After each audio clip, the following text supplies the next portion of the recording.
This conversation has been long overdue. Definitely.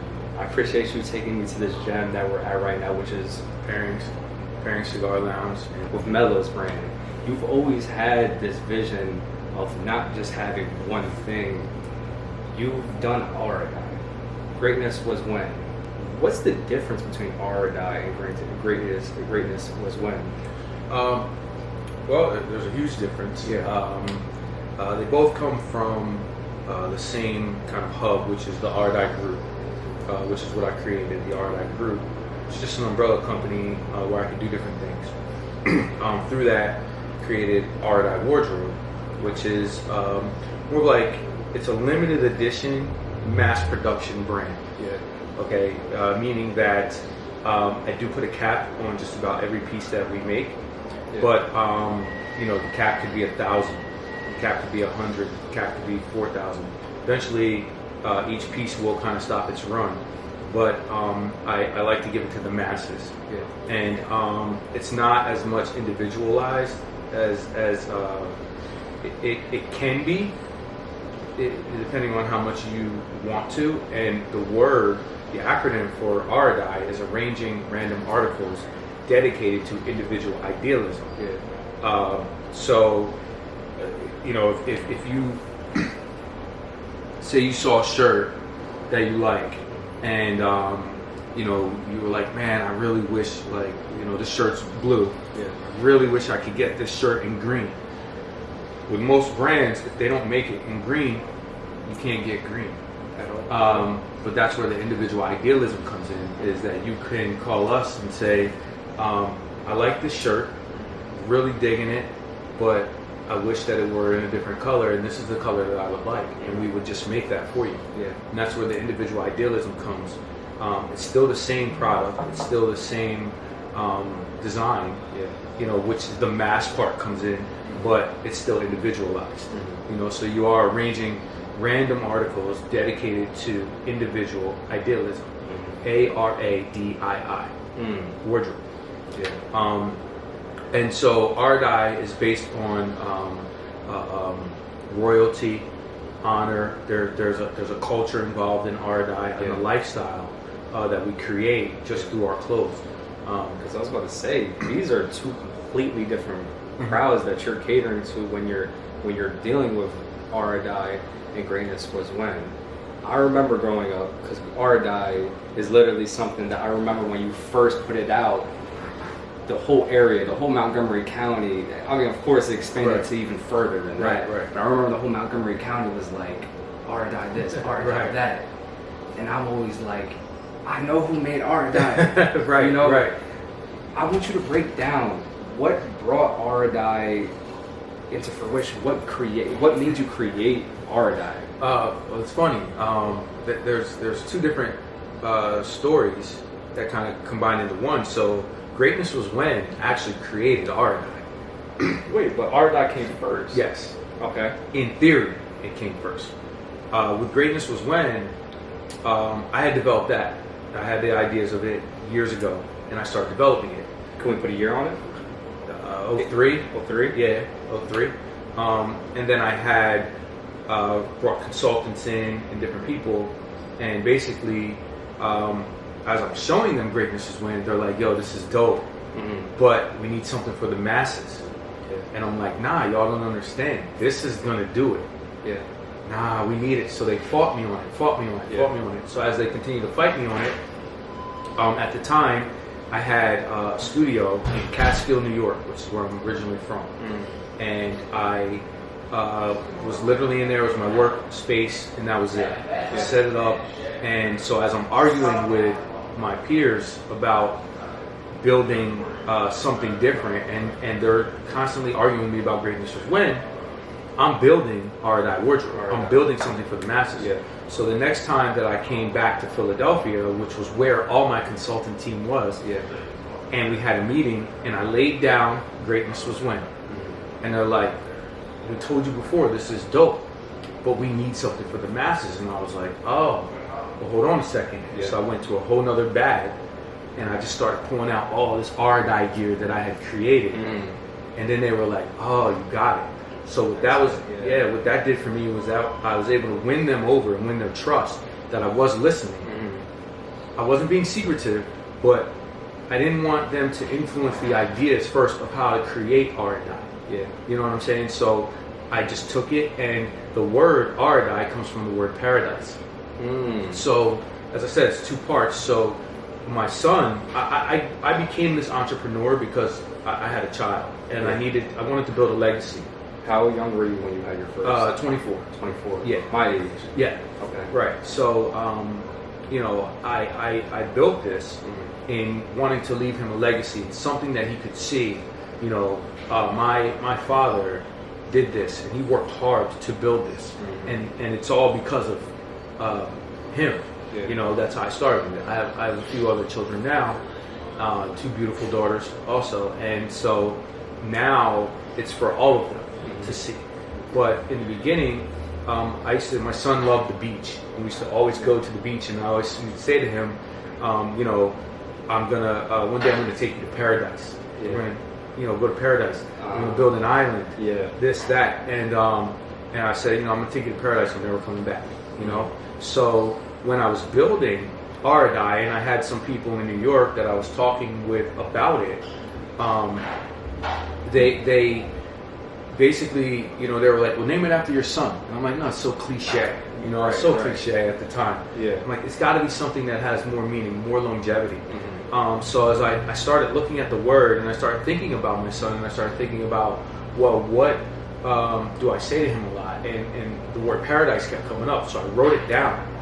And when you write it, it's Paradise, paradise. So I literally broke it down, and I took the P off. Right, I just slashed it. Now I'm looking at the word Aradii. Oh. Yeah. Oh, wow. So then I got a little more creative, and I slashed the S-E off of it. So now you have Aradii, A-R-A-D-I. Yeah. Aradii. Oh. So I'm like, wow, it's in the middle of paradise, right? In the middle of the word paradise is Aradii. Right. Oh. Right. So what I did was I added the extra I to make it look cool. Yeah. Right. And I'm saying it to myself. I had a symbol that someone had drawn for me. Yeah. And or I had a logo basically. Yeah. What became my logo. And I had a symbol. I always use lions. I'm glad that you mentioned that too, because I was going to ask you. Obviously, you're a father. You're a son. You're an older brother. Creativity runs through your blood, and you've influenced a lot of people within your family that are also creatives. And within your creative process, you created that logo that everyone sees and instantly thinks Aradii, the lion. How did that come about? I just always like lions. So I used to have this saying, crowd doesn't make the king. Okay. And during that time when I was building Aradii, so many brands or people that wanted to have brands, everyone was using crowns, skulls, all that stuff. And I'm like, well, I don't want to do that, but I do want to represent royalty, kingdom, queendom, all of that stuff. So how do I do that? And I said, well, I need a figure. And the lion. So I started using the lion, but the lion that we use is not aggressive. If you look at most of the stuff that we do, almost 95% of the stuff that we do, it's a non-aggressive lion. The thing is, if a lion were to walk into this room right now, you give it respect. Why? Because it's the king, right? It doesn't need a crown. It doesn't have to say it's the king. None of that. And that's what I wanted Aradii to represent. But I also wanted it to represent the fact that there's many of kingdoms. There's many of queendoms. There's just because I have a brand and you have a brand doesn't mean that my brand's any better than yours, or vice versa. You have your own kingdom. So do I. And this is what represents my kingdom. So the word Aradii, right? It's so funny because originally it was Aradii, right? Aradii, because if you take paradise, it's Aradii. Well, because I use the lion, if a lion were to walk into this room and roar, it's not like rah, right?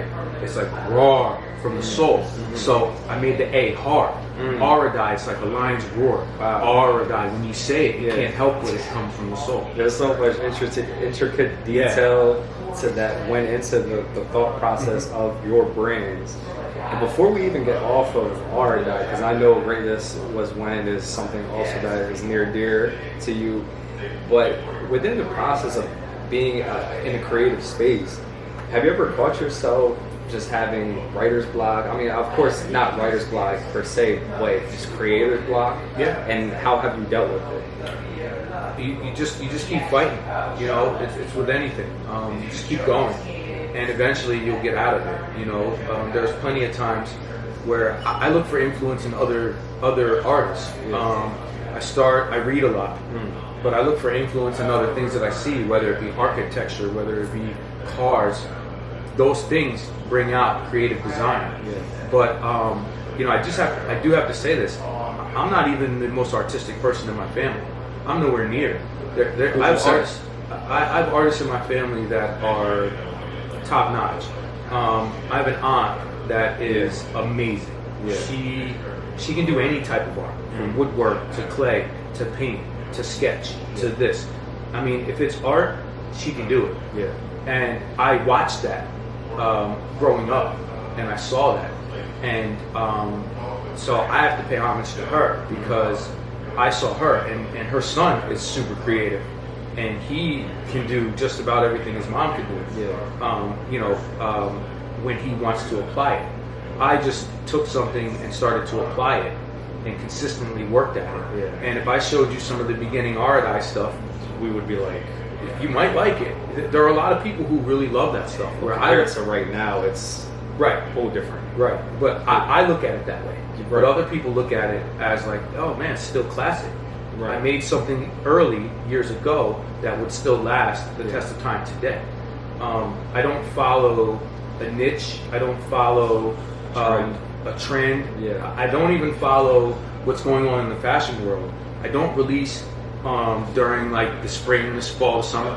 What I do with my collectors for Aradii is, if I wanted to release something tonight at 7:30, I could just send a mass message out and let them know I just worked on this new deal, this new product. I'm gonna release it tonight at 7:30. And that's what is so special about it, because I'm really running my own thing. I don't have to answer to anyone besides the other people that I have on my team, and they understand what we're doing and why we do it. So it really makes for the brand to be that much more special, and we can control it, and we can push it wherever. And we're not even on the tip of the iceberg at all. We barely even penetrated the market that we're going to penetrate in our own home city. You know, but Aradii started out really quickly. You know, within the first year and a half of launching, we were already in London. You know, we already had made it to Europe. So a lot happened really fast. And then we had to start backtracking and then almost like start fresh.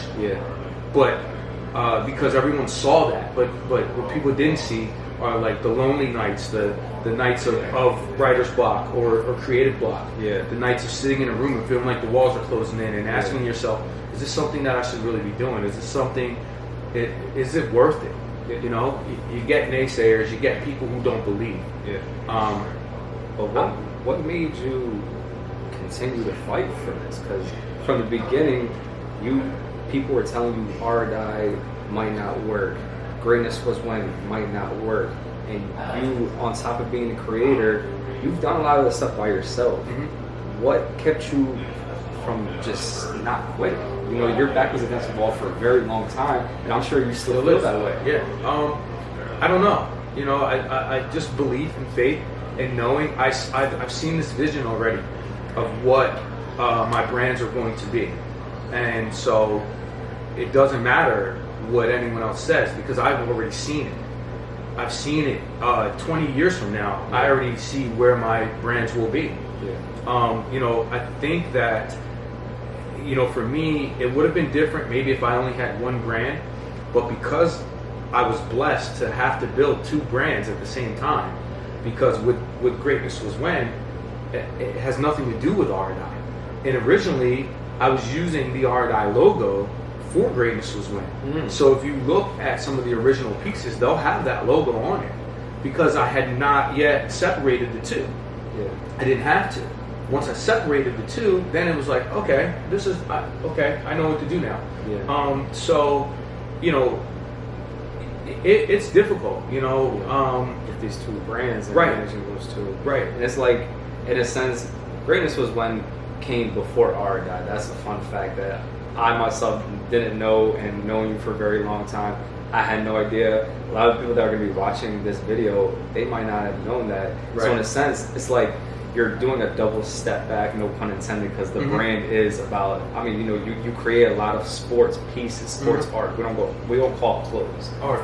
So with the art of Greatness Was When, a lot of the original pieces had the lion on it. Yeah, I could show you. Well, it didn't all have the lion. It had the logo.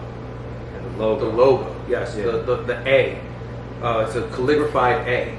That is the Aradii logo. That's our trademark logo for the Aradii group and for Aradii Wardrobe.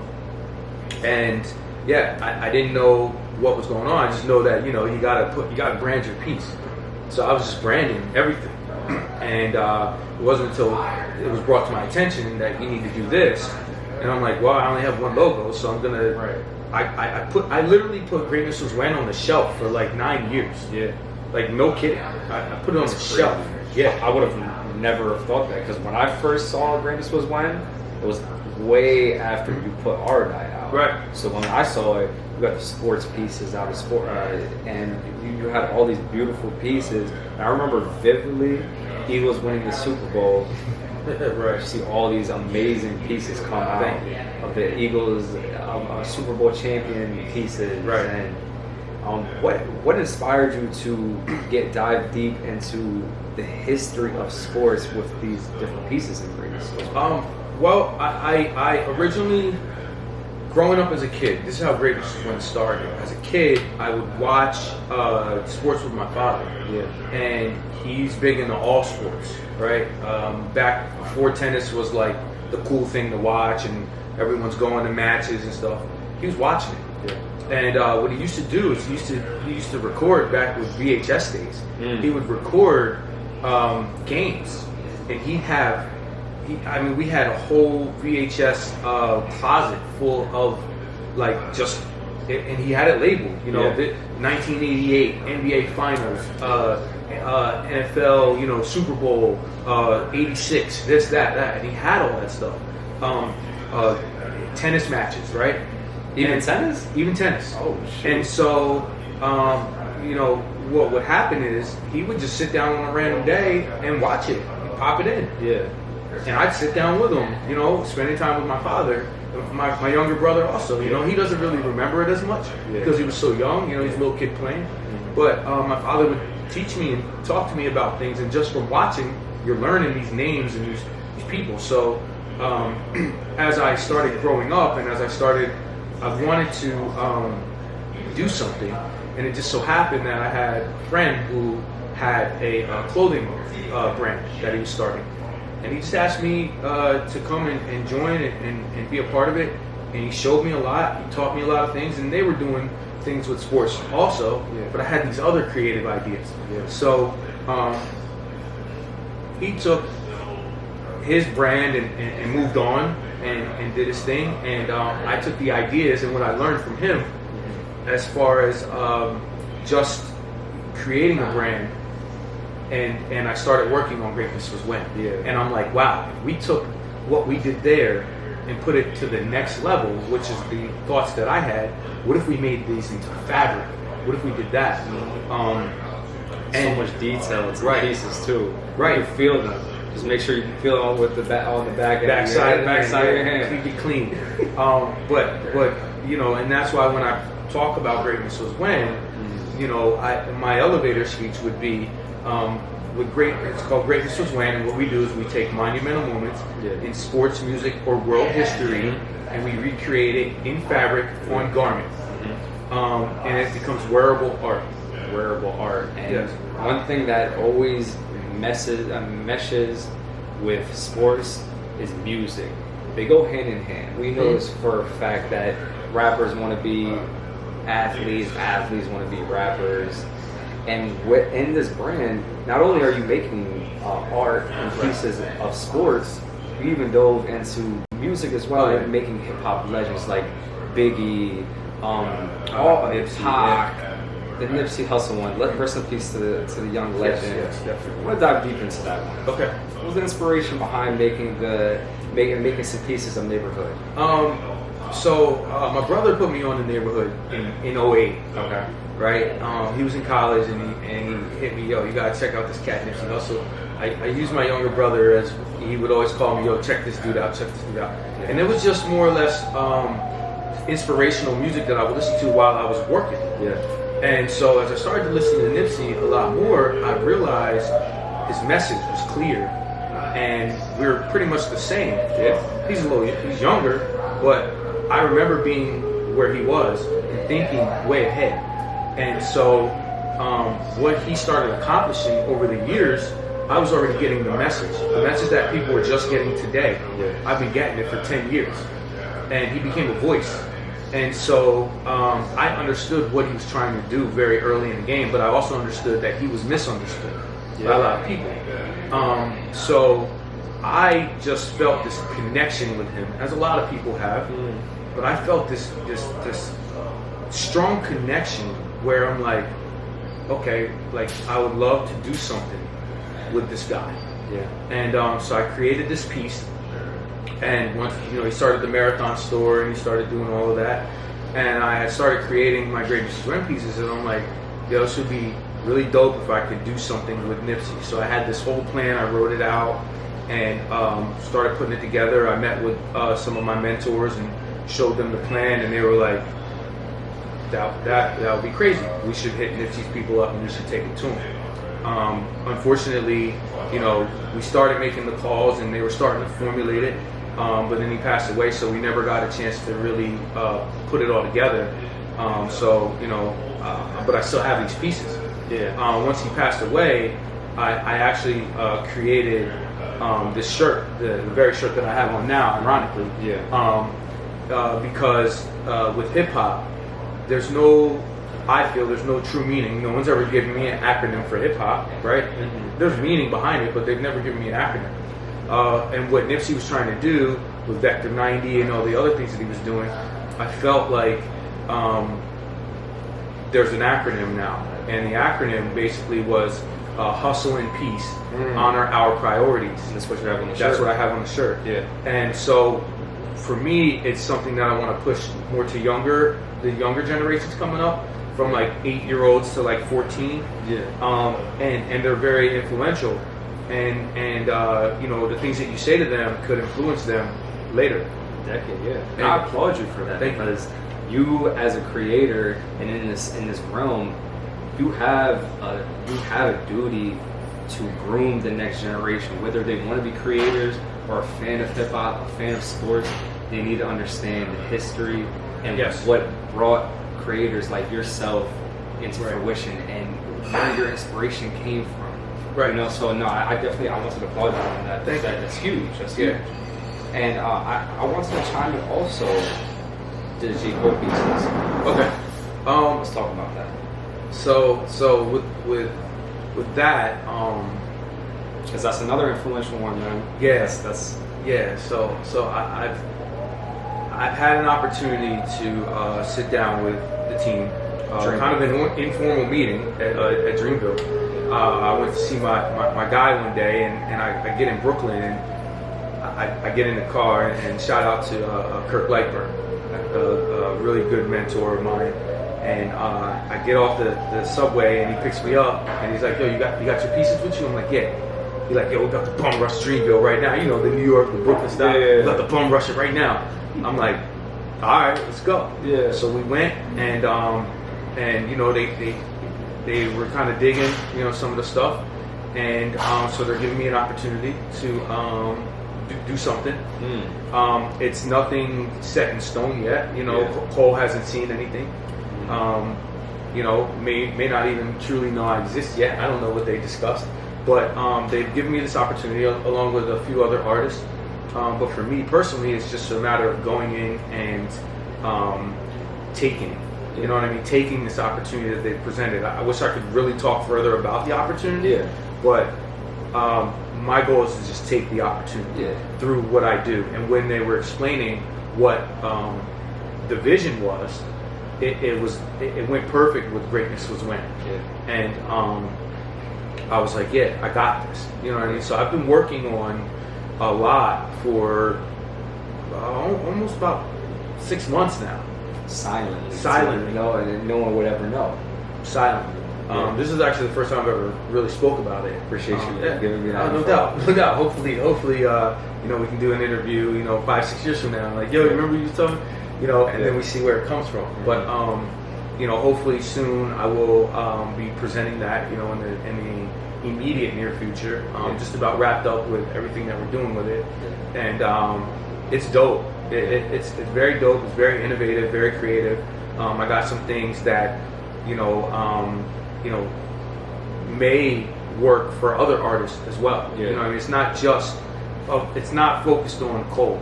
You know what I mean? And I think that's where a lot of people make their mistakes. They focus just on the artist. There's other people. So I'm focusing more on the lifestyle and the brand and who he is, but also there's other artists in Dreamville too. And researching them, because I might have to sit down with them one day, Lord willing, and I'll be able to really show them what's going on. And then just moving with some people like that, someone who's very humble. You can tell that he's a humble person. You can tell that he cares, and that's how I feel. I want people to know that I care without having to tell them that I care. I want people to understand what I'm trying to do. And that's why I let my work speak for itself. I don't, I normally don't go out and just present things to people. A lot of times I'll present Aradii wardrobe first. I always present that first. Why is that? I just want to see how you're feeling. If you're feeling that, then I can show you Greatness Is When, and now you're feeling something on a different level. If I show you Greatness Is When first, knowing that it's 7 levels higher than Aradii wardrobe, which is at a high level also. If I show you Aradii wardrobe second, you'd probably be like, oh yeah, that's cool. You know what I mean? There's not as much enthusiasm. So if you can be enthused about that, and then I show you something else, to another level, it takes it to a whole higher level. So I understand how to present my work. And when you present this work, you're not presenting it to you don't call them customers. What do you call them? Collectors. Why is that? Because Greatness Is When is wearable art. And so if you collect art, you're a collector, right? Like everyone who you have art, you're an art collector. You're not a customer or anything like that. And as the consumer, that feels much better. If I was called a customer, and then I go to a different store and you're calling me a collector, I feel like I'm investing. Exactly. Exactly. And so that's great. I was gonna say, and you invest in the piece. With Greatness Is When, it's a limited edition. Everything. A lot more of one of day. You wanted something. You design a piece, and we make that piece. And let's say you're a large, and you get a large blue. We'll never make a large blue again. We'll make a small, a medium, an extra large, a 2X or however, and then but we'll never make that large blue. So you're guaranteed to have a one of a kind piece. And we may make it once again in a gray. But then there's still a cap on that limited edition where you can only go so far. So there's only going to be, let's say we add 4 colors. There's only going to be 4 larges, 4 mediums, 4 this, 4 that. But each one is a different color. And they're one-of-ones. Right, they're all one-of-ones. And on top of that, the detail of the textures, when you feel it, you can feel the different textures. What made you even just get so in depth that even when you look at the shirt visually, it's like 3D. It's like 3D. So when now you touch it, you're like, wait, hold on, this isn't a normal shirt. Right. So explain to me about the textures. Basically, everything is handpicked. We try to match colors. I look and I figure out, I can basically extract any image, right? Just my visual brain, I can look at something like if I needed to do a piece of you, I already know exactly what I'm going to use right now because I've been doing it for so long.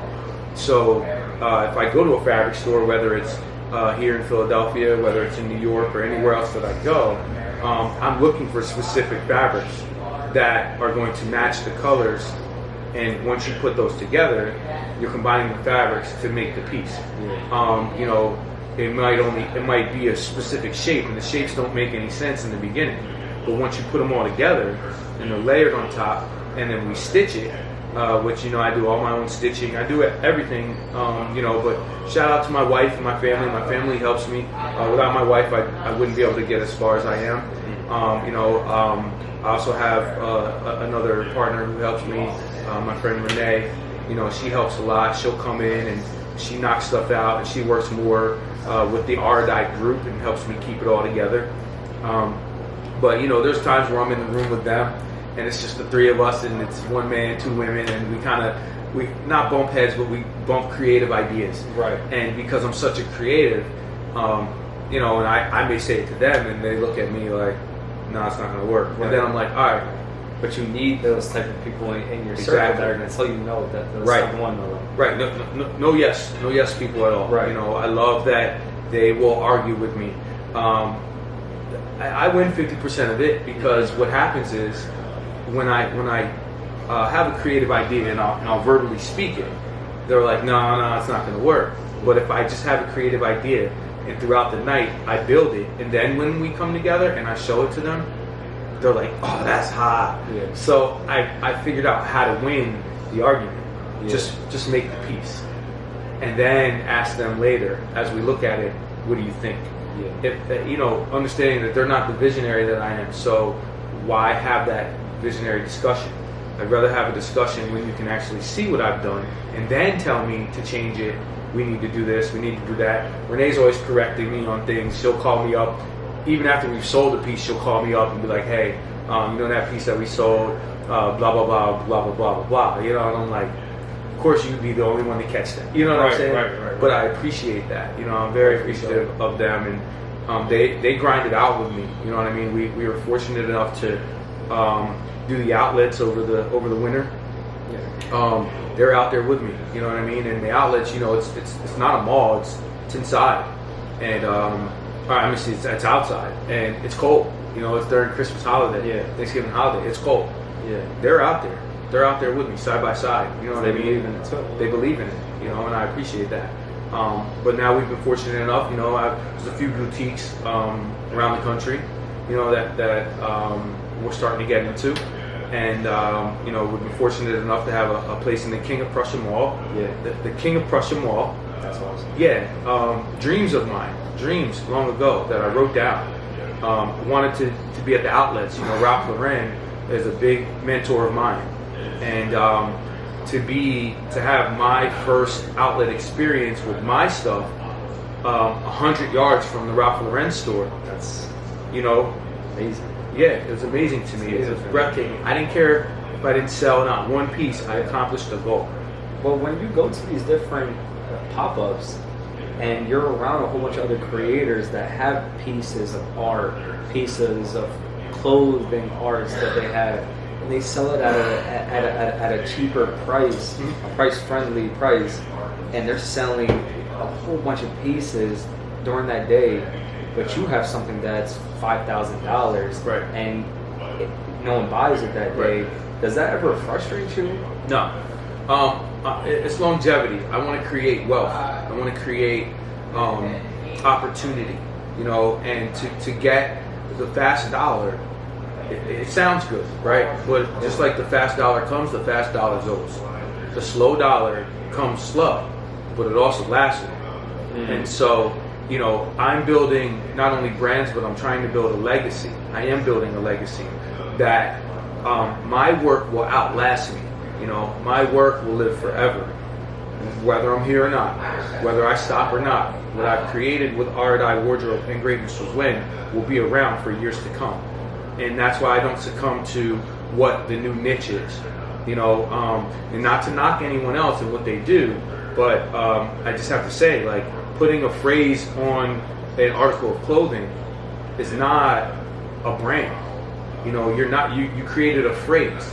You can only do so much with that phrase. Now, I'm not knocking the phrase, I'm not knocking any of that, and that's what they do, and I hope that, you know, it does surpass everything that I'm saying. But if you look at fashion over time, it evolves. It evolves, and those things don't last. Like right now, it's catchy. Oh yeah, let me do that. I have a T-shirt brand, and I separate myself to where people don't just look at me as just a designer. They actually look at me as an artist, completely. An artist that designs things on garment. You know, I can make a T-shirt just like anyone else, and I love doing that.